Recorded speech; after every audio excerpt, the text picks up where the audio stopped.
Hi friends, welcome back to my channel. Friends అందరూ ఎలా ఉన్నారండి? బాగున్నారా? నేనైతే చాలా చాలా బాగున్నానండి. సో మీరందరూ ఎలా ఉన్నారో నాకు కామెంట్ చేసేయండి. ఈరోజు మన రెసిపీ వచ్చేసి కర్ణాటక స్టైల్ దొన్నె బిర్యానీ అండి. ఎప్పుడు నార్మల్గా బిర్యానీ చేస్తూ ఉంటాను, అలాగే దమ్ బిర్యానీ చేస్తూ ఉంటాను. కాకపోతే ఈరోజు దొన్నె బిర్యానీ చేద్దామన్నట్టుగా చికెన్ అయితే తెప్పించుకున్నాను. ఎప్పుడులాగే కాకుండా కొంచెం వెరైటీగా చేద్దాం అన్నట్టుగా. సో కర్ణాటక ఫేమస్ అండి ఈ దొన్నె బిర్యానీ, చాలా బాగుంటుంది. చిన్నపిల్లలకి ఎక్కువగా ఇష్టపడుతుంది అనమాట. అంటే అంత స్పైస్ కాకుండా, అంత ఇది కాకుండా టేస్ట్ మైల్డ్గా తినే కొద్దీ తినాలనిపిస్తూ ఉంటుంది. చాలా బాగుంటుంది. ఒకసారి తెలియకపోయినట్లయితే ట్రై చేయండి, బాగుంటుంది. ఓకేనా? నేనైతే ఇక్కడ 1 kg చికెన్ తెప్పించుకున్నాను బిర్యానీ కోసం. అయితే 3/4 kg వరకు బిర్యానీ కోసం వాడుకుంటున్నాను. ఇంకా 1/2 kg గ్రేవీ కర్రీ చేసేద్దాం అనేసి పక్కన పెట్టేసుకున్నాను. అన్ని ముక్కలన్నీ కొన్ని సపరేట్ చేసేసుకున్నానండి. సో ఇందులోకే నేను ఇప్పుడు పసుపు, ఉప్పు, అలాగే పెరుగు వేసుకొని, అలాగే దానిలోకి కొంచెమే అల్లం వెల్లుల్లి పేస్ట్ వేసుకొని మొత్తం కలిపేసుకుంటున్నాను. ఇక్కడ 1.5 కప్పు వరకు పెరుగు అయితే వేసుకున్నానండి. ఇలా పెరుగుతో కలిపి పెట్టుకున్నట్లయితే ముక్క అనేది మంచి జ్యూసీగా సాఫ్ట్గా ఉడికేటప్పుడు బాగుంటుందన్నమాట, టేస్ట్ కూడాను. సో ఇలా కలిపేసి పక్కన పెట్టేసుకుందాము, మూత పెట్టేసి. అంతలోగా మనం వేరే ప్రిపరేషన్ చేసుకుందాము. ఇప్పుడు బిర్యానీ కోసం ఒక గ్రీన్ పేస్ట్ అయితే తయారు చేసుకుందాము. దానికోసం నేను ఇక్కడ కరివేపాకు ఒక 4 రెబ్బలు తీసుకున్నాను. అలాగే పుదీనా కూడాను ఆకులు ఒక గుప్పెడు వరకు ఒలిచిపెట్టేసుకుంటున్నాను. తర్వాత కొత్తిమీర కూడాను ఎక్కువ క్వాంటిటీలోనే తీసుకోవాలండి. అందులోకి పచ్చిమిరపకాయలు కూడాను కారంకి తగినట్టు, అంటే మనం స్పైస్ ఎంత తినగలమో దానికి తగ్గట్టుగా, కారంకి తగ్గట్టుగా పచ్చిమిరపకాయలు ఇప్పుడే తీసేసుకోవాలండి. ఎందుకంటే మనం నెక్స్ట్ కారం పొడి యాడ్ చేయమన్నమాట. సో ఈ పచ్చిమిరపకాయల కారంతోనే మనకి బిర్యానీ స్పైస్ అనేది తెలుసుంటుంది. కాబట్టి నేను ఇక్కడ 6-7 వరకు పచ్చిమిరపకాయలు తీసుకున్నాను. ఒక 4 కరివేపాకు రెబ్బలు, గుప్పెడు పుదీనా, అలాగే గుప్పెడు కొత్తిమీర కూడా తీసేసుకున్నాను. అన్నీ వాష్ చేసి పక్కన పెట్టేసుకున్నాను.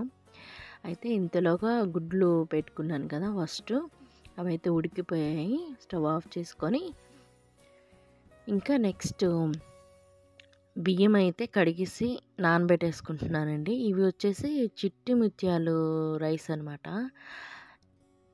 దొన్నె బిర్యానీకి స్పెషల్ ఏంటంటే చిట్టి ముత్యాలు బియ్యము.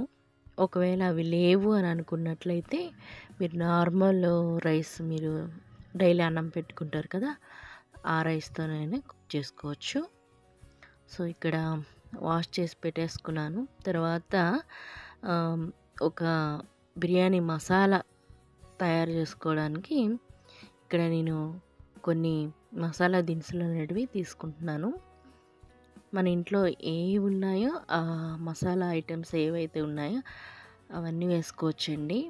బిర్యానీ ఆకు, చెక్క, మొగ్గ, ఇలాచి, సాజీరా, కొంచెం ఎండు కొబ్బరి, అలాగే ఈ స్టార్ అనాస అండి. ఇది మంచి ఫ్లేవర్ వస్తుందన్నమాట బిర్యానీలోకి. అందులోకి మిరియాలు కూడాను కొద్దిగా వేసుకొని, మన దగ్గర ఏ మసాలా స్పైసెస్ ఉంటాయో అవన్నీ వేసుకొని ఇలా ఒక పొడి అయితే రెడీ చేసుకోవచ్చండి. కంపల్సరీ స్టార్ అనాస మాత్రం ఉండాలి. బ్లాక్ కలర్గా వేసాను కదా, సో అది మంచి ఫ్లేవర్ వస్తుందన్నమాట. సో ఇలా ఫ్రై చేసుకున్న వాటిని మిక్సీ జార్లోకి తీసుకొని మిక్సీ చేసుకోవాలి. అంతలో చల్లారుతాయి. కాబట్టి ఇప్పుడు నేను ఆ ప్యాన్‌లోకి కొద్దిగా ఒక స్పూన్ ఆయిల్ అయితే వేసుకొని ముందుగా వాష్ చేసుకొని పెట్టుకున్నాను కదా! పుదీనా, కొత్తిమీరి, ఇంకా కరివేపాకు, అలాగే పచ్చిమిరపకాయలు ఇవన్నీ కొంచెం ఫ్రై చేసేసుకుంటున్నాననమాట. సో, ఇప్పుడైతే నేను మిక్సీ జార్‌లోకి వేసుకున్నాను కదా! వాటినైతే కొంచెం గ్రైండ్ చేసుకున్నాను. అందులోకి ఈ ధనియాల పొడి కూడాను ఒక 2 స్పూన్లు, 3 స్పూన్ల వరకు వేసుకున్నానండి. సో, ఇలా ఫైన్ పౌడర్ అయితే చేసేసి పెట్టుకున్నాననమాట. సో, అదైతే మనకి బిర్యానీకి కావాల్సిన బిర్యానీ మసాలా. ఓకేనా? ఇప్పుడైతే గ్రీన్ పేస్ట్ కూడాను రెడీ చేసుకొని పెట్టేసుకున్నాను. ఇలా మీకు అన్నీ వివరంగా చూపిస్తున్నాను, చెప్తున్నాను కూడా అండి. ఎలాంటి కన్ఫ్యూజన్ లేకుండా నీట్‌గా 1 బై 1 రెడీ చేసుకొని పెట్టుకొని తర్వాత మీరు బిర్యానీ ప్రిపేర్ చేసుకున్నట్లయితే అన్నీ పర్ఫెక్ట్‌గా వస్తాయి. లేదంటే ఏదో ఒకటి మిస్ అయిపోతూ ఉంటాం కాబట్టి కొంచెం మనం లెంత్‌గా ఉన్న కొంచెం టైం పట్టినా కొంచెం లేట్‌గా చేసుకున్నా పర్వాలేదు. కానీ నిదానంగా చేసుకుంటే మనం రెస్టారెంట్ స్టైల్‌లో అంటే అక్కడ ఎలా తింటామో అది మన ఇంట్లోనే ప్రిపేర్ చేసుకొని తినొచ్చనమాట. సో, ఇప్పుడైతే స్టవ్ వెలిగించుకొని ఒక పెద్ద తపేల పెట్టేసుకున్నాను. దానిలోకి ఇంత నెయ్యి అలాగే నూనె కూడా వేసుకొని ఇంకా మసాలా దినుసులన్నీ కొంచెం ఫ్రై అయిన తర్వాత అందులోకి ఉల్లిపాయ ముక్కలు, పచ్చిమిరపకాయ ముక్కలు అన్నీ వేసేసాననమాట. అవి కాస్త ఫ్రై అయిన తర్వాత అల్లం వెల్లుల్లి పేస్ట్ ఆల్రెడీ నేను చికెన్లోకి వేసుకున్నాను కాబట్టి ఇందులో ఒక స్పూన్ వరకు వేసుకున్నాను. అల్లం వెల్లుల్లి పేస్ట్ కూడా కాస్త ఫ్రై అయిన తర్వాత మనం ముందుగా నానబెట్టేసుకున్నాం కదా పెరుగులో, అలాగే ఆ చికెన్ అయితే ఈ ఉల్లిపాయలు తాలింపులోకి వేసేసుకుందాము. సో, ఇవంతా మంచిగా ఉడికేంత వరకు ఉడికించేసుకోవాలన్నమాట. ఎందుకంటే నేను ఇక్కడ డైరెక్ట్‌గా కుక్ చేయాలనుకుంటున్నానండి. అంటే కుక్కర్‌లో కాకుండా అలాగే దమ్ ఇద్దాము అన్నట్టుగా పెట్టేసుకున్నాననమాట. సో, అందుకోసం కొంచెం చికెన్ అనేది కుక్కర్‌లో పెట్టుకున్నామంటే అది మెత్తబడిపోతుంది బేగి. కాబట్టి ఇలా డైరెక్ట్‌గా కుక్ చేసినట్లయితే కొంచెం స్లో అయితుందనమాట. అందుకోసమే కొంచెం స్లోగా ఉడికిస్తున్నాను. చికెన్ మంచిగా సాఫ్ట్‌గా ఉడకాలి అన్నట్టుగా. ఇప్పుడు 30% చికెన్ అయితే ఉడికిపోయింది. దానిలోకే నేను కొద్దిగా గరం మసాలా పొడి అలాగే ధనియాల పొడి కూడాను వేసుకొని కాస్త చికెన్‌కి పట్టేలాగా ఉడికించుకుంటున్నానండి. ఆ తర్వాత చికెన్ కూడాను ఆల్మోస్ట్ ఉడికిపోయింది. దీనిలోకి టమాటోని కూడాను యాడ్ చేసేసుకుందాము. టమాటా ముందు యాడ్ చేసేసామనుకోండి చికెన్ ఉడకదండి. మీరు ఎటువంటి చికెన్ అయినా సరే టమాటో ముందు యాడ్ చేయొద్దు. కొంచెం ఉడికిన తర్వాత యాడ్ చేసుకోండి. టమాటో కూడాను మెత్తపడిపోయింది. ఇందులోకి మనం ముందుగా రెడీ చేసుకున్నాం కదా బిర్యానీ మసాలా పౌడరు, అది కూడా ఒక 2-3 స్పూన్ల వరకు వేసుకోండి. సో, ఇందులోకే నేను ఉప్పు రుచికి తగ్గట్టుగా వేసేసుకుంటున్నాను. మీరు చూసినట్లయితే నేను ఎక్కడ కారం అనేది యాడ్ చేయలేదనమాట. మనకి ఈ గ్రీన్ పేస్ట్‌లోనే మిరపకాయలు వేసుకున్నాం కదా, దానికి తగ్గట్టుగా ఆ కారమే సరిపోతుంది. సో, ఈ గ్రీన్ పేస్ట్ కూడాను యాడ్ చేసేసాను చికెన్లోకి. అంతే, ఇంకా కలిపేసుకొని కొంచెం ఆయిల్ అలా బయటకు వచ్చేలాగా ఉడికించేసుకోవాలన్నమాట.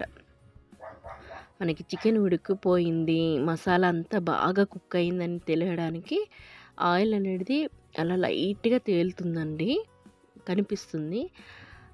అలా కల్పించినట్లయితే మనకి ఉడికిపోయింది, రెడీ అయిపోయిందని అర్థం అనమాట. ఇందులోకి మనం ముందుగా వాష్ చేసుకొని నానబెట్టుకున్నాం కదా బియ్యం, అవి వేసేసుకుంటున్నాను. ఇక్కడ నేను 4 గ్లాసుల బియ్యం అనేది తీసుకున్నానండి. సో, మా ఇంటికి తగ్గట్టుగా నేను తీసుకున్నాను కాబట్టి, మీరు ఎంత క్వాంటిటీ బట్టి చూసుకోండి. మీరు ఎక్కువ వేసుకోవాలి అని అనుకుంటే ఎక్కువ, తక్కువ అంటే తక్కువ బిర్యానీ క్వాంటిటీ బట్టి మీరు బియ్యం అనేది యాడ్ చేసుకోవచ్చు. అలాగే తపేలలైనా, గిన్నెలైనా దానికి తగ్గట్టుగా పెట్టుకోవాలన్నమాట. లేదంటే ఓవర్‌ఫ్లో అయిపోతూ ఉంటాయి ఎక్కువైతే. సో, ఇక్కడ నేను 4 గ్లాసుల బియ్యంకి 8 గ్లాసుల లెక్క వాటర్ అనేది యాడ్ చేయాలి. కానీ నేను ఇక్కడ ఒక గ్లాస్ అనేది తగ్గించేసానండి. ఎందుకంటే మనకి ఆల్రెడీ చికెన్లో గ్రేవీ అనేది ఎక్కువగానే ఉంది కాబట్టి ఒక గ్లాస్ అనేది కొంచెం తగ్గించాను. సో, మళ్ళీ ఎక్కువ వాటర్ వేసేసినా మెత్తగా అయిపోద్ది, పేస్ట్ లాగా అయిపోద్ది. అది నాకు అలా ఇష్టం ఉండదు కాబట్టి అందుకే ఒక గ్లాసు, హాఫ్ గ్లాసు తగ్గించేసుకుంటే బెటర్ అనమాట. ఫైనల్గా ఇది ఒక నిమ్మకాయ పిండేసుకొని హై ఫ్లేమ్లోనే ఉడికించేసుకోండి. ఫస్ట్ అయితే ఒక ముక్కాలు భాగం వరకు మనకి రైస్ అనేది ఉడికిపోయిన తర్వాత నీరు కూడాను, అందులో ఉండే వాటర్ కూడాను ముక్కాలు భాగం వరకు ఇంకిపోయిన తర్వాత ఫ్లేమ్ కూడాను తగ్గించేసుకోండి. స్లో ఫ్లేమ్లో పెట్టేసుకొని ఒక బరువైన వస్తువుని మూత పెట్టేసుకోండి. పెట్టుకున్న తర్వాత ఒక 15 నిమిషాలు అలా స్లో ఫ్లేమ్లోనే అది ఉడికిపోవాలన్నమాట. మీరు చూసారు కదా, ఆల్మోస్ట్ మనకి వాటర్ అనేది డ్రై అయిపోయింది.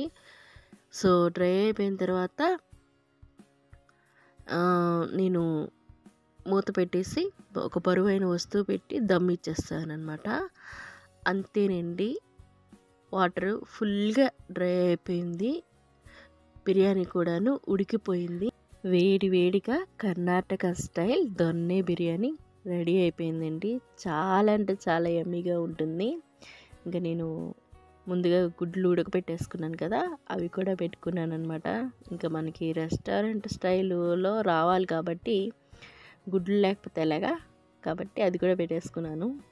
సో, తప్పకుండా మీరు కూడా ట్రై చేసి మీ ఫ్యామిలీ మెంబర్స్కి పెట్టండి. అలాగే ఈ వీడియో మీకు నచ్చినట్లయితే ఒక లైక్ అయితే చేసేయండి. అంతేకాకుండా మీ ఫ్రెండ్స్ అండ్ ఫ్యామిలీతో షేర్ చేసేసుకోండి. సో, అలాగే కొత్త వాళ్ళైతే మన ఛానల్ని తప్పకుండా సబ్స్క్రైబ్ చేసుకోవడం మర్చిపోవద్దు. సో, ఇక్కడి వరకు ఈ వీడియో చూసినందుకు thanks for watching. Keep smiling. Bye.